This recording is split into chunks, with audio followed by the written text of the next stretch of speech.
Um, but I wish to welcome everybody to our first program of the year with our wonderful Senator Jeff Merkley. I would also request that we all just take a moment to hold in our heart all of the people in Oregon who are in danger, who have lost homes. This is quite a time for our state, and it is very sad to see such beautiful places going up in smoke. So please just hold everybody in your heart. So now it's my pleasure to welcome Senator Jeff Merkley back to W2D. He was last here with Steve Novick when they were running in the 2008 primary. So it has been way too long, Jeff, and we are so happy you could join us.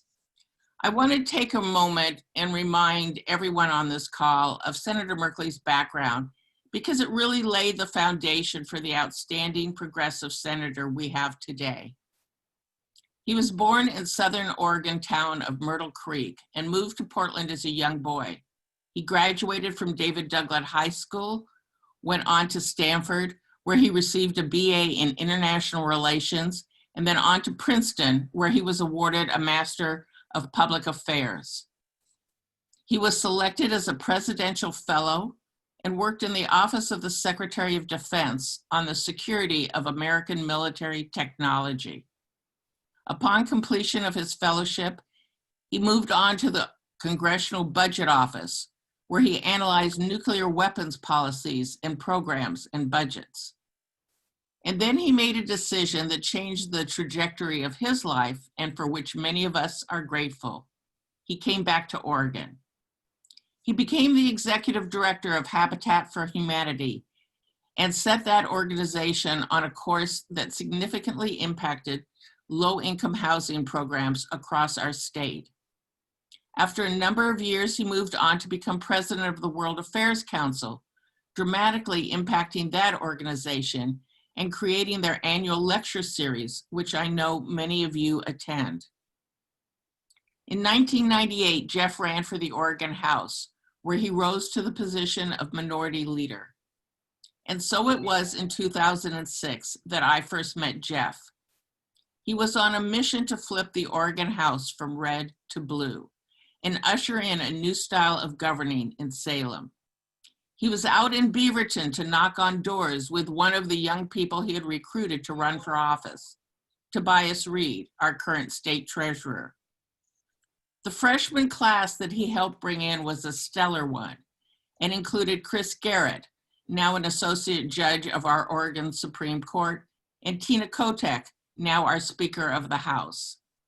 His hard work paid off, and with the 2006 election, the House turned blue and Jeff became Speaker. In 2008, he chose to take on Gordon Smith, the incumbent Republican senator for Oregon. After a tough primary, he won that election, and as they say, the rest is our history. As in Oregon, Jeff has been a leader in the Democratic Senate caucus. The list of his accomplishments is long, but I want to point out 4 that reflect the breadth and diversity of his work on our behalf. He authored the toughest section of the Wall Street Reform Bill, forcing banks to give up the risky gambling that brought down our economy in 2008. He passed historic legislation protecting LGBTQ Americans from workplace discrimination through the Senate and wrote the Equity Act, the most progressive LGBTQ civil rights legislation ever introduced in Congress. And by the way, we need to change that Congress so we can get this bill all the way through. He was the first senator to introduce a bill to transition America to 100% clean, renewable energy, and is leading the fight to stop new fossil fuel leases on public lands and waters. And as we all remember, he has led the fight to expose the Trump administration's heartless child separation policy, ultimately forcing them to back down. I appreciate that this was a long intro, but I want you to appreciate the amazing senator we are so fortunate to have joining us today. So welcome, Senator Merkley, and the floor is yours. Veronica, thank you so much for organizing this and inviting me to join you all. I also appreciate your noting the fires that we have across the state and the devastation it's causing. Yesterday evening, I was calling 10 county commissioners around the state because there are so many fires in so many parts of our state, and one commissioner was noting that the fire was coming down through McKenzie Pass area to Eugene, and that it had progressed so fast that possibly more than 100 homes had been burned, and not at all clear if families have been able to escape. So our prayers are with the families across the state, and then the fire blew up in Medford and Phoenix area of southern Oregon, and this is something we've come to realize is going to happen virtually every summer. Is there's going to be a period of intense fires, and we thought maybe we'd have an exception this year, and got through June and July and August, and now we're in the midst of a really dangerous mess. And this is tied into the changing climate, which I'll come back to. But for now, let me shift gears and note what a period, what a dark and dangerous time we are in. A pandemic with no equivalent since the Spanish flu, an economic implosion with no equivalent since the Great Depression, a very significant national dialogue over systemic racism with the need for huge changes in America, and a president who was everything our founders feared. That is, someone who would try to take the powers of the office to create an imperial presidency, to undermine the checks and balances so carefully crafted into our Constitution. So here we have the president undermining checks and balances in every conceivable way,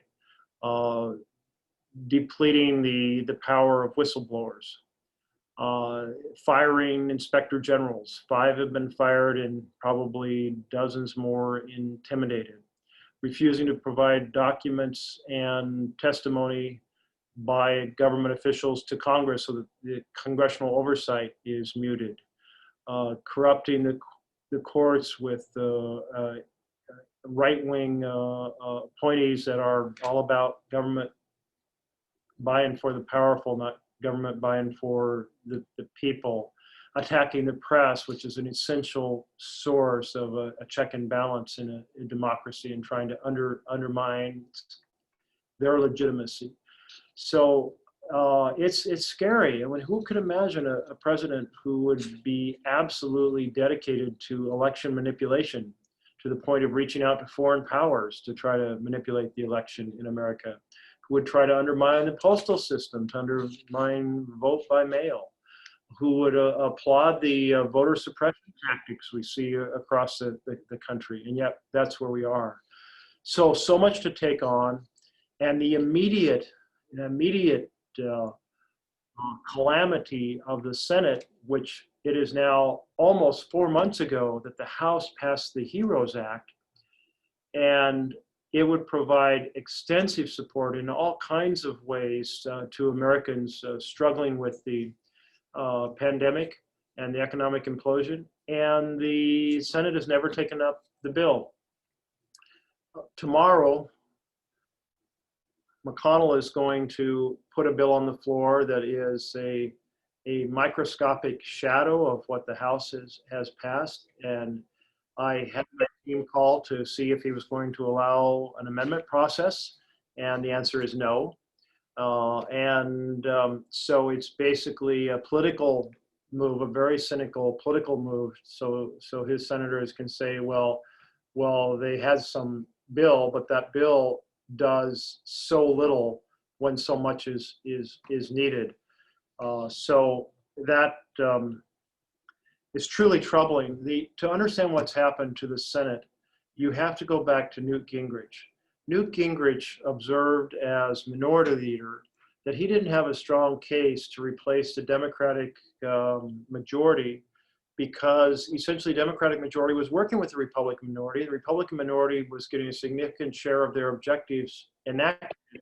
And Newt Gingrich said, how can we make the case to the American people that we need to replace the Democratic majority if our stuff is kind of being incorporated and getting done and people are working together? So he changed to a philosophy of absolute obstruction in order to make that election case.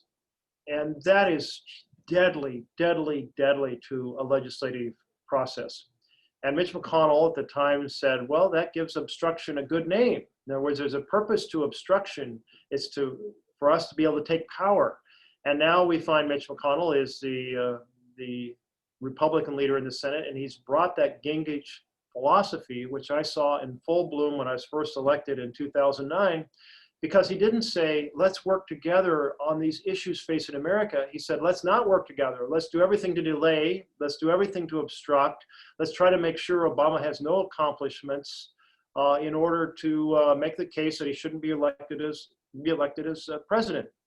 And I thought, this will never fly in America. People will see through this. They will reject this. But it actually worked very well and took his party into the majority in the Senate. And this philosophy is now deeply embedded in the DNA of the Republican team. So here we are facing a potentially new administration next year. And already I hear the Republican colleagues talking about this philosophy, if they're in the minority, of maximum obstruction. So here's a few things that I think are incredibly important. Number one, absolutely you have to replace Trump as president. He is a devastatingly damaging, diabolical force, destroying the vision of government by and for the people. And we can't let it continue. We have to replace him. Second, we need to get rid of Mitch McConnell as majority leader. I hope he loses in his home state because he's up for election. But Kentucky's a pretty tough place to elect a Democrat. It has happened. They have a Democratic governor, but McConnell has resources that when you realize that there's this Republican super PAC doing $40 million in just one of the Georgia Senate races, you can imagine the type of resources there to keep McConnell in power. So the way to remove him as majority leader is to get rid of the Republican majority and have a blue Senate. And the good news I have to report on that is that if the election was held today, we would take the majority. Think of where we are. We have 47 seats, and we are tied or ahead in Maine, North Carolina, Iowa, Montana, Colorado, and Arizona. And recent polls have put us tied in South Carolina and John Ossoff's seat in Georgia. The other the seat where Reverend Warnock is running in Georgia has the possibility of becoming a major race. Kentucky has that possibility. Texas has that possibility. Alaska has that possibility. So we're absolutely in a position where we could take the majority. But if we take the majority and the Republican leader has what I refer to as the McConnell veto, we will still be unable to address the important issues facing America. Healthcare, housing, education, living wage jobs, infrastructure, on the Equality Act, the act I wrote in 2015 and stood next to John Lewis to introduce to the world, is passed the House of Representatives, but it's never going to see daylight on the floor of the Senate under Mitch McConnell. It takes the foundation of the 1964 Civil Rights Act and says that discrimination based on who you are or whom you love is illegal, is unacceptable. And we need to get that done. And how are we going to take on climate or other environmental degradation if we don't change this situation? The most powerful force behind McConnell is the fossil fuel industry. It was 6 years ago in 2014, after the act called Citizens United that you've all heard of enabled massive contributions of dark money, that those contributions were organized by the Koch brothers, and they spent hundreds of millions of dollars in Senate races around the country, and they took the majority and put McConnell in power. So they are the force they are the puppet masters of the Senate. And you might recall 6 years ago when I was up for election, they were attacking me in ads in Oregon using front groups, things like Generation Opportunity and Freedom Partners and so forth. And I decided to put up an ad attacking the Koch brothers. And my team was really worried about this because you don't generally advise attacking people who have unlimited resources. And I said, look, we have to expose what they're doing. And so the ad referred to out-of-state oil and coal billionaires coming to Oregon to elect my opponent because they share an agenda items 1, 2, 3. Great investment for them, terrible choice for us. And it's the first time that they'd ever been called out in this fashion. And I think it really helped Oregonians realize what was going on. And the Koch brothers left Oregon. They left a month before the election, and my opponent's campaign collapsed without their backing. I just praise Oregonians for responding and driving them out of our state. And we have to drive them out in every state in the union, and we have to drive the dark money out of our campaign system. Which brings me to what I'd say is the most important bill to pass in January of 2021. It's called For the People. It takes on the gerrymandering, the voter suppression, and the dark money. So when you hear the John Lewis Voting Rights Act, well, that's the voting rights section of the For the People Act. When you hear about the gerrymandering that adds 20 seats to the Republican balance in the House, well, we address it through the For the People Act.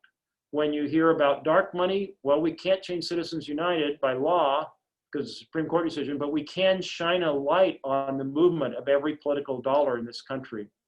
And we can create small dollar pathways for people to be able to run for congressional offices. So all of that's in the For the People Act. Tom Udall and I have been the leads of this on the Senate. He's retiring. I'm continuing to drive this process forward. If we don't take on this corruption of the political system that has enabled basically our government to be overtaken by and for the powerful, we will not win on healthcare, housing, education, that list of things that we need to undertake, that Americans want us to undertake. Take one small piece, for example, the fact that Americans are being gouged on drug prices and that we're paying so much more than citizens in Canada, Japan, or any of the European countries or Australia. And yet most of the research is paid for by the American taxpayer, not by the taxpayers of any of those other places. We should get the best price, not the worst. But as long as we have this corrupted political system, we cannot get the bill to the floor of the Senate. And if we got it to the floor of the Senate, we wouldn't have 60 votes to get it passed. Which brings me to another point, which is the Republican priorities for tax cuts for the richest Americans and court packing from the far right. Those are simple majority because of the changes they made in the rules. The priorities we're talking about for the people on healthcare, housing, education, infrastructure, equality, climate, and so forth, that's a supermajority. So the Senate is rigged for the Republican priorities and against the for the people Democratic priorities. We have to unrig the Senate, which is why I'm immersed in the conversation about restoring the situation where amendments were common and blockades were rare. The superpower of senators, you could do an amendment on any issue that you felt needed to be debated and voted on. And because people had to debate and vote on it, there was accountability with the people. But when the majority leader can control everything that comes to the floor and block every amendment from being considered, then that whole accountability structure goes away. And meanwhile, the use of the supermajority to block bills from getting to a final vote has become absolutely routine on both sides of the aisle. So we have to reform that. So I'm just going to stop there because I know we want to have some time for questions and dialogue, but I can't stress how important it is to take the Oval Office and take the Senate. I've summed up this with a slogan, and that slogan is 6 words, which is dump Trump, ditch Mitch, save America.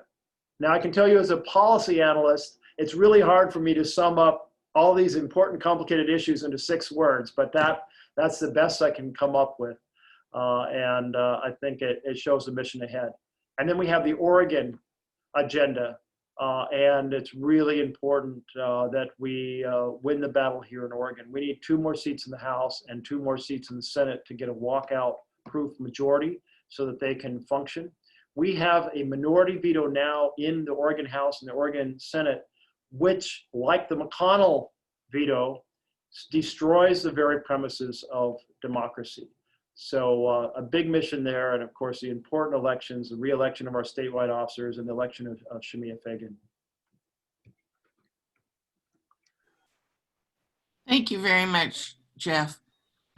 We're going to take questions, and so I'm going to give you a few minutes to start putting your questions in. You can write your questions in the chat, which is a little symbol located kind of at the bottom of your screen, says chat. Just click it open and write your question in there. Or if you click on the participant button and look over to the right of your screen, there should be a place where you can raise your hand, and you can also raise your hand. So I'll be looking at both the chat and raising your hand. And before I do that, I do want to take a quick moment to mention some of the electeds that we have here with us today, and also some of the candidates. I did see that we have State Treasurer Tobias Reed on the line with us. So hello, Tobias. And we also have Senate Majority Leader Rob Wagner with us today. In terms of candidates, Garrett Rosenthal, who is candidate for Metro Councilor District 3. I know that Dacia Graber, who's a candidate for Oregon House District 35, wanted to be with us, but she is actually a firefighter and she is out fighting fires. Last I saw from her, she was out on the fire between Newburgh and Hillsborough out on Chehalem Mountain, which was a pretty scary fire for a lot of people. Also, I believe we have Rachel Verdick, who is candidate for Lake Oswego City Council. One other person I missed who's an elected, Bridget Brooks, who is city councilor here in Tualatin, is with us. And I hope I didn't miss anybody else. But with that, I'm going to go to questions right now, and let's see what we have. So reminder, you can either raise your hand or you can put a question in the chat. So first question in the chat. This is a little something we refer to, but it goes as follows. Oregon is on fire. California and Washington are on fire. What bold climate legislation will the Dems put forward and when? So I know some of that leads to some of the things you've talked about already, but if you'd like to address that. So what has happened is Biden's team got together with Bernie's team and produced a climate plan. I'm going to be going all through it tomorrow with my legislative team. It is a massive investment in the transition to renewable energy. If you sum up the biggest challenge we face, it's carbon dioxide blanketing the planet and driving this higher heat. And so we have to really accelerate this transition. And so you have many tools that can be brought to bear.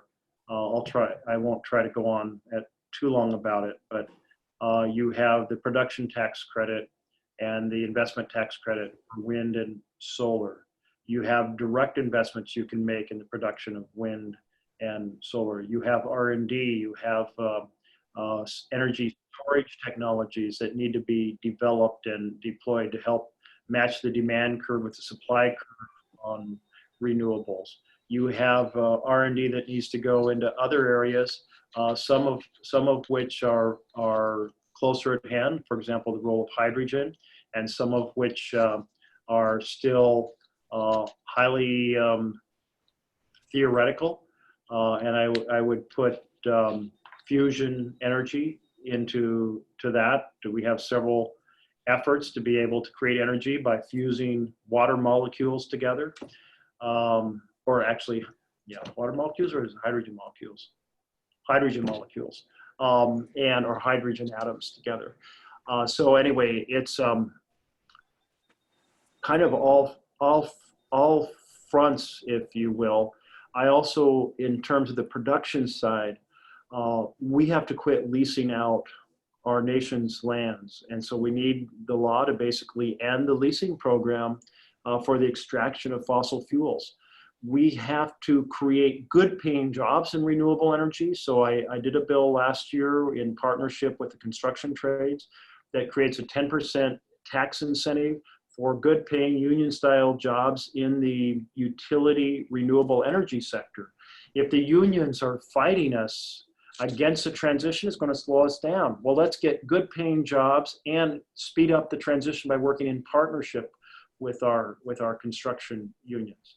So those are just a few of the thoughts that go into it. There's many other proposals. You've probably all heard of a fee on carbon. The primary proponent of that is Sheldon Whitehouse. It comes in many, many different flavors. Different groups are advocating for it. But the point is, it has to be a really robust effort that not only puts America on a dramatic turnabout, but puts us in a place of leadership to work in partnership with the world. We should be saying to the leader of Canada, you can't call yourself a climate champion and proceed to build the Trans Mountain Pipeline.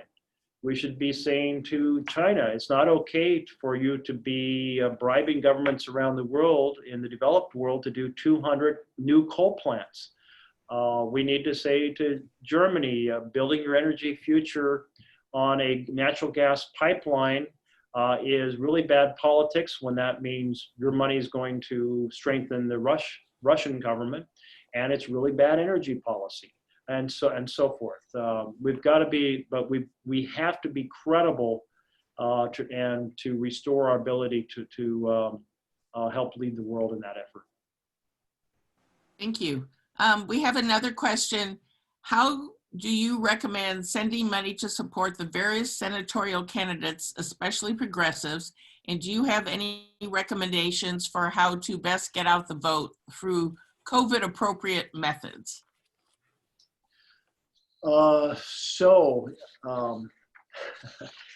see. In terms of the Senate and in terms of getting out the vote, let me address those sequentially. And on the Senate side, I suggest do what moves your heart. And what are the options that you have? Well, one is to donate directly to candidates that you go, I really love that person. I held a conversation with John Ossoff today on environmental issues. He's running in Georgia. And if you'd set in on that, you would have gone, he is the smartest, most articulate and impassioned young man you've ever met. Maybe the best candidate for the Senate ever. I mean, he could be the person leading the Environment Committee 15 years from now who drives major legislation. Well, he's in a tie. I mean, so as you see people you really like, move your heart. Invest direct, go to their websites and donate. So that's one approach. Another is the Blue Wave Project. That's my leadership PAC where I'm raising money to support the Senate candidates. That's another strategy. You don't have the direct connection, but what you do is you help me have credibility with those candidates, because I call them up and talk to them about key issues like unrigging the Senate, like the For the People Act, and like about climate. Those are the three issues I raise with them. Another, if you want a fund that can move money around the national chessboard during the final weeks, that's the Democratic Senate Campaign Committee, or DSCC.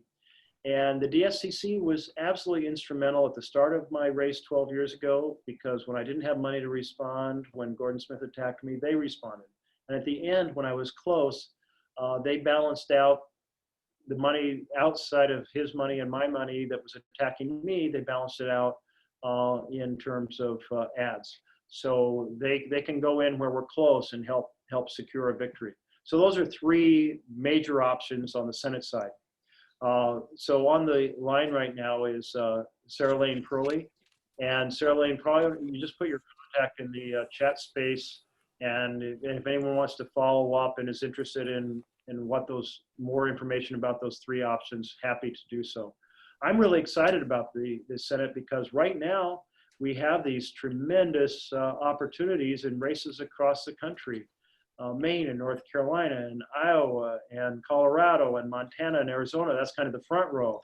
And then we have polls that have us tied in John Ossoff's race in Georgia, tied in Jamie Harrison's race in South Carolina. We have another race in Georgia with Warnock that's a possibility. We have an emerging credible poll just came out that has us tied in Alaska. And so, and someday we're going to win in Texas.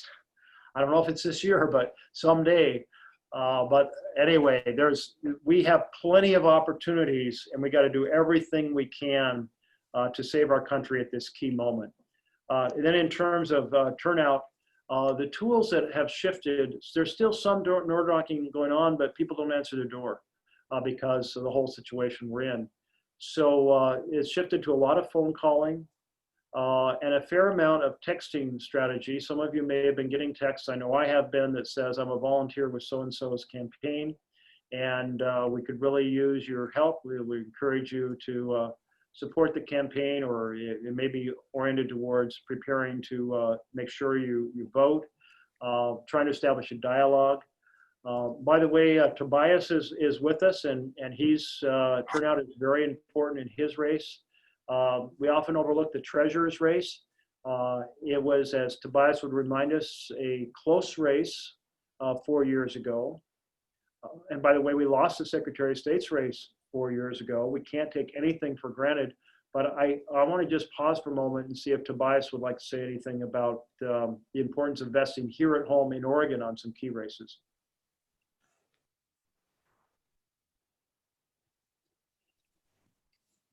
And I'm not sure if Tobias is able to unmute. Wait a sec. Let me just see if I can get him. Hang on for a minute. I'm trying to see where you are, Tobias. Oh, I'm not seeing him. Okay. I don't know if I lost him. With us. He might have had to leave. I think he might have had a meeting. All right. I'm Okay. not sure. Tobias, I Right. might try to. You did try. Thank you. Appreciate it. I have a question for you. In a lot of other countries, they are using rapid testing so that people can fly with a little more confidence, or use public transportation with a little more confidence, go back to school with a little more confidence, etc. Have you really heard anything about that here in the US? Are we going to see anything where we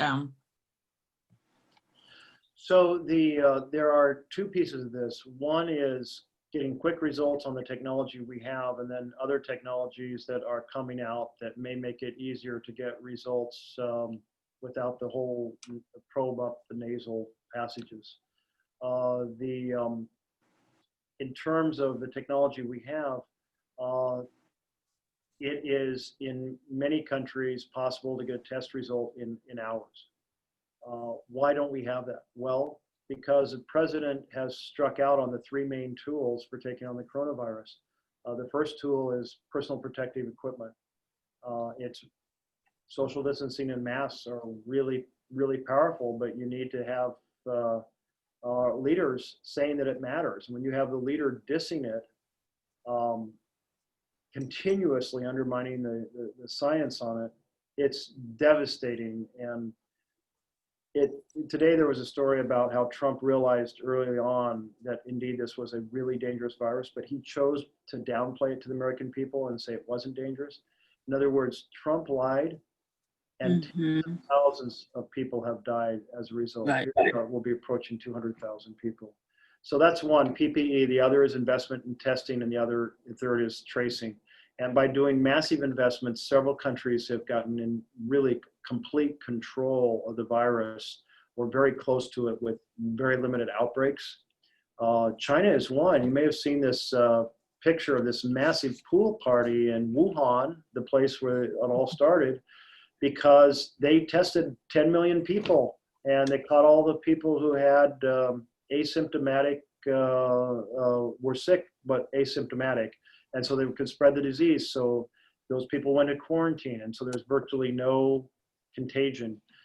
So those three strikes, this is a failure of leadership on a massive scale, because when you're talking about 200,000 Americans dying when it could have been a small fraction of that, how can we possibly let this man continue at the helm of our government? We just can't. Thank you. Thank you very much. I just for folks, if you want to look in the chat, I have posted both the information about Senator Merkley's leadership pack, and also information about a letter writing campaign to send to voters in swing states. So if you're interested in either of those, that information is in the chat for you. So are there any other questions for the senator? Thought I had seen some online. Nobody has a hand raised? Nancy, did you have another question you wanted to ask? Oh, let's see, we have time. Yeah, let's go. We have time for one more question. Go ahead. Is somebody speaking? Okay, well, I'm not seeing it, so I want to thank you very much, Senator. We really appreciate your time. To whom are you speaking? Pardon me?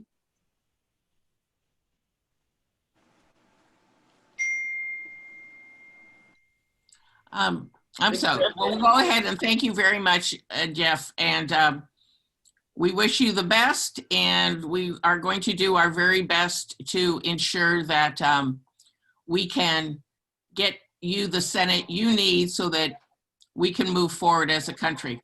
So thank you again very much, and we will not wait this many years to have you back. I promise. I wanted to note that Amelia has a Dump Trump, Ditch Mitch. Is it also say Save America?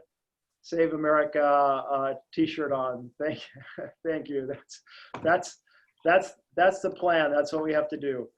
Thank you all for being engaged citizens. When democracy is in deep trouble, as we are right now, it's only through like a determined, impassioned citizen activism that we can pull ourselves out of it. I look to history, and we have done that before, and we have to do it now. So thank you so much for being on the battlefield in that effort. Take care. Thank you. Thank you. I know some people were having some trouble with some of the links. I will confirm the links, and we will post them on our Willamette Women Deb's website and get that information out to everyone. So I do have some announcements that I would like to make before we kind of wrap up. Our October program, we have been planning this program since late spring, and today it is even more relevant. So please join us on the second Thursday in October for State Senator Lou Frederick and the newly elected Multnomah District Attorney Mike Schmidt in conversation about their visions for the future of criminal justice and racial justice in our community and our state. I also want to point out some important election dates. October 7th, voters' pamphlets are mailed out. October 13th is a voter registration deadline. You can go to www.vote.org or text VOTE, V-O-T-E, to 30330 to check your voter registration and share that with your friends. The 14th, ballots are in the mail to voters, so please make a plan to vote early. October 23rd is the last date to safely mail your ballots back. And obviously, November 3rd is Election Day. You have until 8 p.m. to drop your ballot off in an official ballot box. Important upcoming events, please join us this Sunday, September 13th, for the Willamette Women Dams virtual Lakeside fundraiser. We will be joined by Governor Kate Brown, Attorney General Ellen Rosenblum, Treasurer Tobias Reed, and our featured candidates, Jamia Fagan for Secretary of State, Deb Patterson for Oregon State Senate, and Garrett Rosenthal for Metro. You can RSVP on our website, and funds will go to our featured candidates. The Democratic Party of Oregon's Wayne Morse Gala will be virtual this year. It is very affordable. You pay as you go, as you can. The minimum payment is $3, and that's Tuesday, September 22nd at 6 p.m. You can RSVP to the dpo.org. The Clackamas County Democrats will have their Roosevelt Gala on Saturday, October 10th, and you can RSVP to the clackamasdems.org. And then the Washington County Democrats have the Newberger Gala Saturday, October 24th at 5 p.m. And RSVP information will be coming soon on that. So thank you all very much for attending, and we will see you soon. And have a great day, and be careful with all this smoke and weather. So bye-bye.